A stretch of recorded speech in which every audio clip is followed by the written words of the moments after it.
सन 1961 Congo देश, जो कि अभी अभी नया बना है, वहाँ का जनरल चोम्बे कटांगा राज्य को लेकर अलग देश की स्थापना करने का ऐलान करता है, क्योंकि कटांगा की खानों में सारी दुनिया से भी ज्यादा कॉपर और कोबाल्ट निकलता है। पूरे कॉन्गो में सिविल वॉर चल रहा था। फिल्म के पहले ही सीन में हम देखते हैं कि एक इंसान जो कि प्रधानमंत्री, जिसका नाम लुमुम्बा है, ये कार में बैठकर कहीं जा रहा है और अचानक से उसके सामने की गाड़ी का ब्लास्ट हो जाता है और उसके पीछे की गाड़ी को भी बम से उड़ा दिया जाता है और तुरंत कुछ सोल्जर्स उसे गाड़ी से निकालकर बंदी बना लेते हैं। प्रधानमंत्री लुमुम्बा को एक कमरे में बांध कर रखा जाता है। वहाँ जनरल चोम्बे के साथ एक आदमी आता है। लुमुम्बा चोम्बे से कहता है कि इस जमीन के अंदर जो भी कुछ निकलता है वो सिर्फ इन्हीं देशवासियों का है, उसका बेल्जियम या अमेरिका से कोई भी लेना देना नहीं है। तुम ये सब देश के बाहर नहीं भेज सकते। यहाँ दूसरा जो आदमी है, उसके कहने पे लुमुम्बा को गोली मारकर खत्म कर दिया जाता है। दरअसल जनरल चोम्बे ने माइन कंपनियों के साथ मिलकर प्रधानमंत्री लुमुम्बा को खत्म कर दिया है। वो कटांगा को अपने कब्जे में लेकर कंट्रोल में लेना चाहता है, क्योंकि यहाँ मिलने वाले यूरेनियम का सौदा उसने बाहर देशों की माइन कंपनियों के साथ किया है। इस वजह से यूएन ये फैसला लेती है कि पीस कीपिंग फोर्स को कटांगा भेजा जाएगा और इसके लिए आयरलैंड से आयरिश सेना की यूनिट को भेजा जाएगा। सेकेंड वर्ल्ड वॉर के बाद और ज्यादा वॉर ना हो, इस दुनिया में शांति बनी रहे, इसीलिए यूएन की स्थापना की गई थी। आयरिश यूनिट का कमांडिंग ऑफिसर क्वीन लाइन और इस पूरी यूनिट को असली लड़ाई का कोई भी तजुर्बा नहीं है, लेकिन क्वीन लाइन ने जंग की बहुत किताबें पढ़ी है। जंग की अलग अलग रणनीतियों पे इसने बहुत स्टडी की है। इस यूनिट में किसी को भी ये नहीं पता है कि असल में कटांगा में क्या हालात है। ये दूसरी आयरिश टीम है जो कि कॉन्गो जा रही है। निकलते वक्त क्वीन लाइन यूनिट के सोल्जर्स को बताता है कि कटांगा में अब तक 9 आयरिश लोगों की मौत हो चुकी है।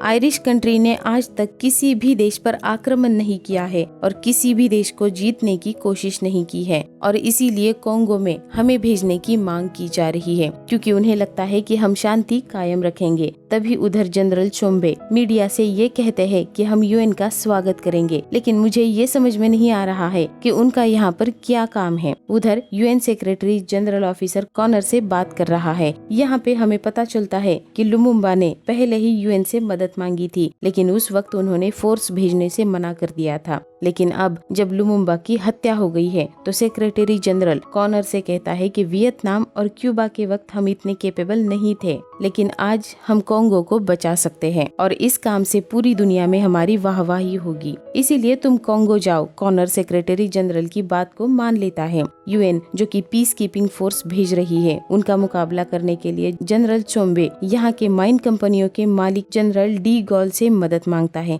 तब जनरल डी गॉल उनके सबसे अच्छे 1000 सिपाहियों को भेजने का वादा करता है और कहता है कि उनको माइन कंपनियों में बतौर सुरक्षा अधिकारी तौर पे अपॉइंट किया जाएगा, लेकिन वो सीधे तुम्हारे कमांड में काम करेंगे और तुम जो चाहोगे वैसा ही होगा। अब Irish peace keeping force Jadotville UN camp में पहुंच जाती है। ये कैंप पूरी तरह से ओपन है, यहाँ पर बहुत दूर से भी नजर रखी जा सकती है, इस वजह से यहाँ पर हमला करना बहुत आसान है। क्वीन लाइन इस जगह को देखकर समझ जाता है कि इस खुले जमीन पे अगर किसी ने इन पे हमला किया तो डिफेंस करना बहुत मुश्किल होगा। उधर कॉन्गो में यूएन के ऑफिसर पहुंच जाते हैं। यहाँ कॉनर की मुलाकात इंडियन सोल्जर से हो जाती है। इस सोल्जर का नाम राजा है। दरअसल कॉन्गो में इंडिया से भी पीस कीपिंग फोर्स आई है। फिर ये सभी यूएन हेडक्वार्टर पहुंच जाते हैं। जनरल चोम्बे ने बहुत सारी सरकारी बिल्डिंग्स को बंद कर दिया था, उन्हें वापस कब्जे में लेकर ओपन करने का यहाँ पर डिसीजन लिया जाता है। उधर जाडोटविले में यूएन कैंप से ऑफिसर क्वीन लाइन अपने बचाव के लिए जमीन में ट्रेंचेस खोद रहा है और उनकी हर हरकत पे दुश्मन की नजर है। फिर ऑफिसर क्वीन लाइन देखता है कि इनके पास कैंप में हथियारों की बहुत कमी है, लेकिन साथ में खाने का राशन भी यहाँ पे बहुत कम है, इसीलिए वो पास के शहर में जाता है।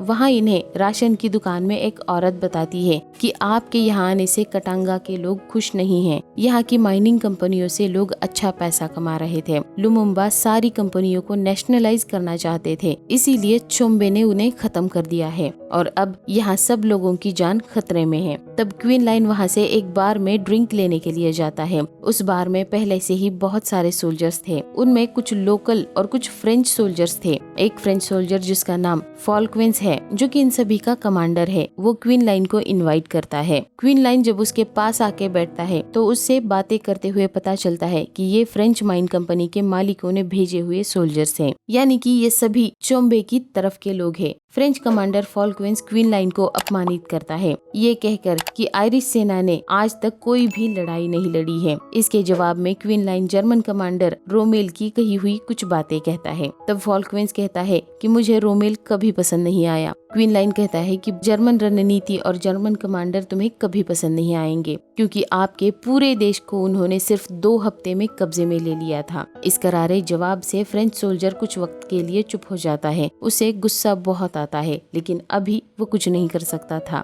बाहर निकलकर क्वीन लाइन अपने घर फोन करने के लिए एक घर में जाता है। वहाँ उन्हें वही औरत मिलती है जो राशन की शॉप में मिली थी। वो ये बताती है कि अमेरिका ने हिरोशिमा और नागासाकी पे जो परमाणु बम डाले थे, उसका यूरेनियम भी जाडोटविले के माइन से ही निकला था। क्वीन लाइन अपने एक साथी को हेडक्वार्टर भेजता है ये मैसेज लेके कि माइन कंपनियों के भाड़े के सोल्जर्स आए हुए हैं जो चोम्बे की तरफ से लड़ने वाले हैं, इसीलिए हमें और साथियों की जरूरत है क्योंकि हमारी तादाद बहुत कम है। जाडोटविले में ये माइन होने की वजह से वो आयरिश कैंप पे हमला कर सकते हैं और आयरिश कैंप खुले में है, इसकी वजह से उन्हें हमला करना बहुत आसान होगा। लेकिन यूएन ऑफिसर्स कॉर्नर को लगता है कि क्वीन लाइन को जंग का एक्सपीरियंस नहीं है, इसीलिए चंद भाड़े के सोल्जर्स को देखकर वो डर गया है और उन्हें ये भी यकीन होता है कि वो भाड़े के सैनिक यूएन पे हमला नहीं करेंगे। यूएन ने एलिजाबेथ विले में सरकारी भवन और कटांगा रेडियो स्टेशन अपने कब्जे में ले लिया था। रेडियो स्टेशन पे इनको ग्रेनेड फेंकने पड़े जिसमें 30 मासूम लोगों की जान गई, जिससे कॉर्नर परेशान होता है और भड़क जाता है। इस बात को गुप्त रखना यूएन के इमेज और मकसद के लिए जरूरी था।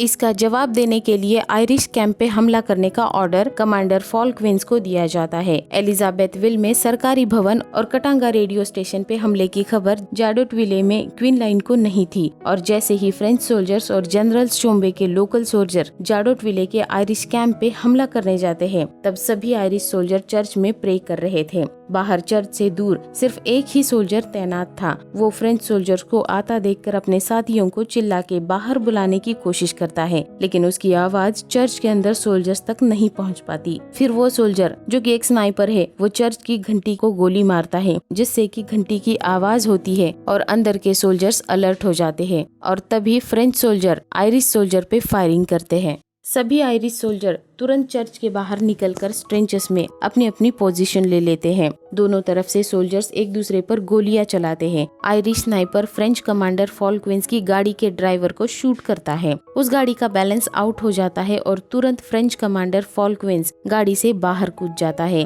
क्वीन लाइन रेडियो पे यूएन के ऑफिसर्स को हमले की खबर बताता है और उनको मदद भेजने के लिए कहता है, लेकिन क्वीन लाइन को बताया जाता है कि हमने रेडियो स्टेशन कब्जे में ले लिया है और कटांगा सरकार को निलंबित कर दिया है। बहुत देर तक फायरिंग चलती है और अचानक से एक आयरिश सोल्जर को गोली लग जाती है, जिससे वो घायल हो जाता है, जिसकी वजह से गुस्से में आयरिश सेना मशीन गन से लड़ने लगती है और चोम्बे की सेना पे हावी हो जाती है और मजबूरन चोम्बे की सेना को पीछे हटना पड़ता है। सभी आयरिश सोल्जर की ये पहली जंग होती है जिससे सारे सहमे हुए और डरे हुए हैं। ये लोग फिर से इनके हेडक्वार्टर रेडियो पे कांटेक्ट करके बताते हैं कि इन पर हमला हुआ है, लेकिन हेडक्वार्टर पे जनरल से इनकी बात नहीं होती है। मतलब इनके लिए अभी तक कोई भी मदद नहीं भेजी गई है। क्वीन लाइन की वॉर स्ट्रेटेजी की वजह से आज एक भी आयरिश नहीं मारा गया है, लेकिन इन्होंने बहुत सारे फ्रेंच और जनरल चोम्बे के सोल्जर्स को मार डाला है। उनकी ढेर सारी लाशें कैंप के आजू बाजू में पड़ी हुई है, जिनको जंगली जानवर नोच रहे हैं। उधर फॉल्कवेंस को लग रहा है कि आयरिश सेना तैयार नहीं है, कमजोर है, उन्होंने कोई भी लड़ाई नहीं लड़ी है। लेकिन अब ये बहुत गुस्से में है क्योंकि चोम्बे ने इसको गलत खबर दी थी कि आयरिश सोल्जर नौसिखिया है और उनका ये पहला मिशन है। फॉल्कवेंस अब दूसरा हमला पहले से 20 गुना ज्यादा ताकत से करना चाहता है। क्वीन लाइन सभी को 4 हिस्सों में बांटकर तैनात करता है क्योंकि यहाँ पे चारों तरफ से हमला हो सकता है। यहाँ क्वीन लाइन को पता चलता है कि इनके पास सिर्फ 13,000 गोलियां हैं, जो कि बहुत कम है।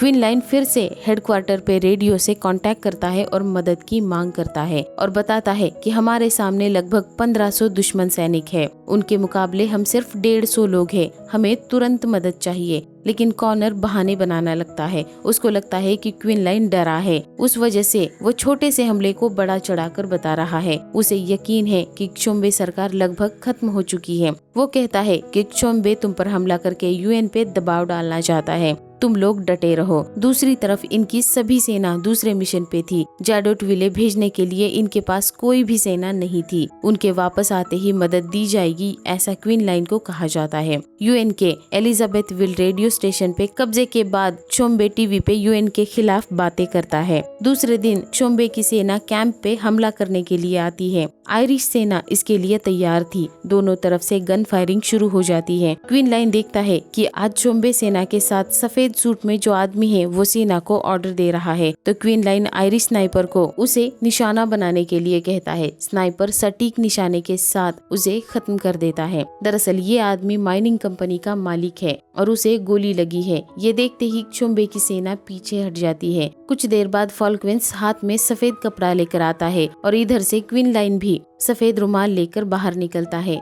फॉल्कवेंस क्वीनलाइन को कहता है कि तुम लड़ाई में उतने अच्छे नहीं हो और हमारी तादाद भी तुमसे 20 गुना ज्यादा है। तुम अगर जिंदा रहना चाहते हो तो सरेंडर कर दो। क्वीनलाइन उसे कहता है कि यहाँ जितनी भी लाशें पड़ी है उनमें एक भी मेरे आदमी की लाश नहीं है। अगर तुम हमला करोगे तो हम भी जवाब देंगे। फिर फॉल्कवेंस कहता है कि मुझे घायलों और लाशों को उठाने के लिए थोड़ा वक्त चाहिए, उसके लिए कुछ देर हम फायरिंग रोकते हैं। क्वीनलाइन उसकी बात मान जाता है, लेकिन फॉल्कवेंस एम्बुलेंस में चुपके से उसके सोल्जर्स उतारता है और मोर्टार बम से कैंप पे हमला करता है, जिससे कुछ आयरिश सोल्जर जख्मी हो जाते हैं। इधर से आयरिश भी मोर्टार बम से सारे फ्रेंच मोर्टार बम और गाड़ियां डिस्ट्रॉय करते हैं, जिससे आज भी चोम्बे की सेना को वापस लौटना पड़ता है। फिर कॉनर चोम्बे से एक जगह पर गुप्त तरीके से मिलता है। वो चोम्बे के साथ सुलह करके हालात को सुधारना चाहता है। चोम्बे उसे कहता है कि कटांगा को स्वतंत्र देश घोषित करके मुझे राष्ट्रपति बना दो,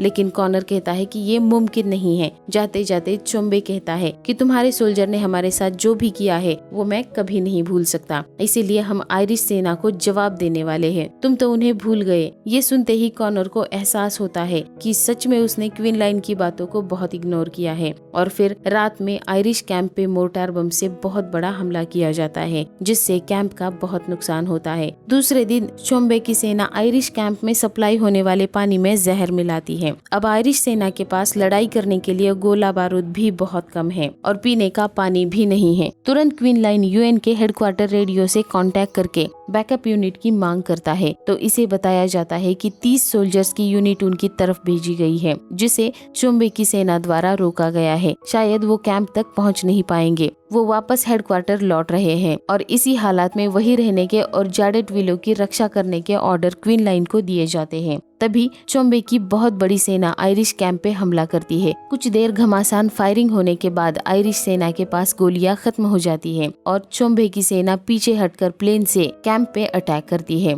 और बम बरसाती है। उन विस्फोटों से कैंप तबाह होकर बहुत सारे सोल्जर जख्मी हो जाते हैं। तभी फ्रेंच स्नाइपर क्वीनलाइन के कंधे पे एक गोली मारता है, जिससे क्वीनलाइन भी काफी जख्मी हो जाता है। किसी तरह उसकी गोली तो निकाल दी जाती है, लेकिन उसे देने के लिए इनके पास मॉर्फिन भी नहीं है। उधर यूएन के सेक्रेटरी जनरल टोंगो का गृह युद्ध रोकने के लिए खुद टोंगो निकलते हैं। प्लेन से ही वो कॉनर की टोंगो में शांति बनाए रखने की असफलता की वजह से इस्तीफा देने के लिए कहते हैं, लेकिन तभी चोम्बे की सेना का प्लेन सेक्रेटरी जनरल के प्लेन को गिरा देता है, जिसमें सेक्रेटरी जनरल की मौत हो जाती है। उधर जाडोटविले आयरिश कैंप पे हेडक्वार्टर से एक चॉपर मदद के लिए आ जाता है। इस पर भी चोम्बे की सेना का प्लेन फायरिंग करता है। क्वीनलाइन की फायरिंग की वजह से वो प्लेन वहाँ से चला जाता है। तब क्वीनलाइन हेडक्वार्टर से कांटेक्ट करता है, लेकिन वहाँ से पॉजिटिव रिस्पांस नहीं आता। दरअसल कॉनर को लगता है कि अगर चोम्बे सेना के प्लेन को गिरा दिया तो पूरी दुनिया में फिर से वर्ल्ड वॉर शुरू हो सकता है। इसीलिए क्वीनलाइन की यूनिट को उसी हालात में छोड़कर बलि का बकरा बनाने का डिसीजन लिया जाता है।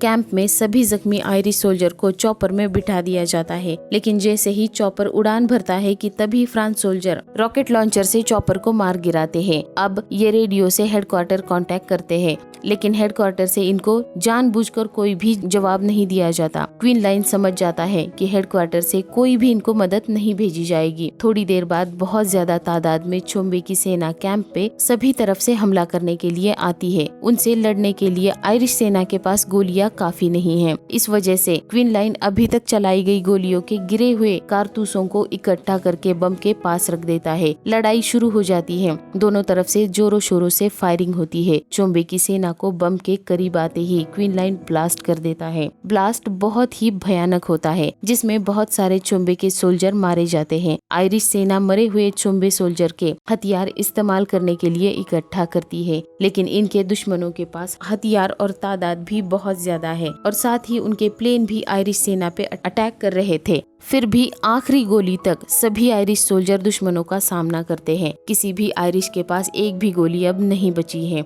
इन्होंने हर गोली को 2-2 बार इस्तेमाल किया है। इस हालात में क्वीन लाइन निहत्थे बाहर निकलता है और फॉल्कविंस के सामने खड़ा हो जाता है। फॉल्कविंस, जिसने शुरुआत में क्वीन लाइन को अपमानित किया था कि उसने आज तक कोई भी लड़ाई नहीं लड़ी है, आज उसकी बहादुरी को देख के उससे हाथ मिलाकर उसका सम्मान करता है और फिर क्वीन लाइन अपने यूनिट के साथ सरेंडर कर देता है, क्योंकि वो नहीं चाहता कि उसका कोई भी साथी मारा जाए। इसके बाद इनको बंदी बना लिया जाता है। 1 महीने बाद इनको रिहा कर दिया जाता है। क्वीन लाइन के आयरलैंड पहुंचते ही उसका ऑफिसर उसे बताता है कि आपने सरेंडर करके यूएन और आयरलैंड को अपमानित किया है, इसीलिए कटांगा में जो कुछ भी हुआ उसका जिक्र कहीं नहीं किया जाएगा और आपने सरेंडर करके जो कायरता दिखाई है उसके लिए आप सभी का कोर्ट मार्शल भी होगा। इस पे गुस्सा होकर क्वीन लाइन उस ऑफिसर को जोरदार पंच मारता है और ये देखकर यूनिट के सभी सोल्जर भावुक होकर सम्मान के साथ क्वीन लाइन को सैल्यूट करते हैं, क्योंकि इस 5 दिनों की जंग में क्वीन लाइन की रणनीति से एक भी आयरिश सोल्जर की मौत नहीं हुई थी। फिर क्वीन लाइन अपनी बीवी से मिलता है और ये फिल्म यहीं पर खत्म हो जाती है। चोम्बे देश को छोड़कर भाग गए और उसकी अनुपस्थिति में उसे देशद्रोही ठहराया गया। 1969 में अल्जीरिया में नजरबंद रहने के दौरान दिल का दौरा पड़ने की वजह से चोम्बे की मौत हो गई। अंत में 2005 में सभी 150 आयरिश सोल्जर्स को एज अ वॉर हीरो के रूप में सम्मानित किया गया। तो आपको इस फिल्म की स्टोरी कैसी लगी मुझे कमेंट करके जरूर बताइए। वीडियो को लाइक करिए, चैनल को सब्सक्राइब करिए और अपने दोस्तों के साथ शेयर भी करिए। And finally thanks for watching. Bye bye.